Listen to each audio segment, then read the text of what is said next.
The second round of the peace talk between Iran and the United States, which was held in Geneva, Switzerland yesterday, has come and gone. And these guys were not able to reach on something tangible. It was all about general agreement, but the main thing, the main bone of contention, there was no agreement on that. There was no actual deal that we reached yesterday during that talk. This is simply because the demand of the United States, or will I say the demand that Israel gave for the United States to work with, is a big no-no to the Iranian authority. Yes, because they want Iran to limit their missiles to 300 kilometers in a way that this missile cannot touch down on Tel Aviv. I mean, touch down on Israel.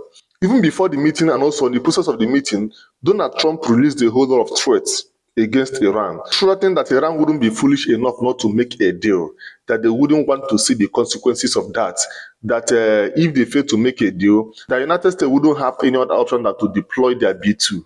That is another threat. Also, if you can remember, during the first time that the Omanese mediators were about to meet with the United States negotiators in Oman, that was the same time that Donald Trump also ordered Gerald Ford aircraft carrier down to the Arabian Sea. What exactly is Trump trying to prove by all these things? Is still that same tactics of threats against Iran. Now, Iran have also copied and pasted that same format for them by also threatening the United States during the peace talk that was going on yesterday in Geneva. Donald Trump said that the US has the strongest military capability in the whole world.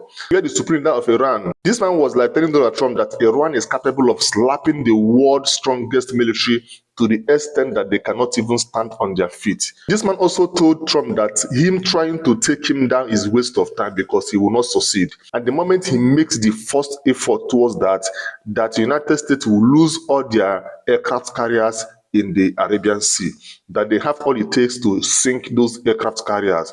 Iran also portrayed and showed to the United States and to the world yesterday that they can actually block the Strait of Hormuz. Yes, yesterday they simulated an attack on the Strait of Hormuz where they temporarily block that waterway for some while to show Donald Trump that yes, actually they have the capability to control that waterway.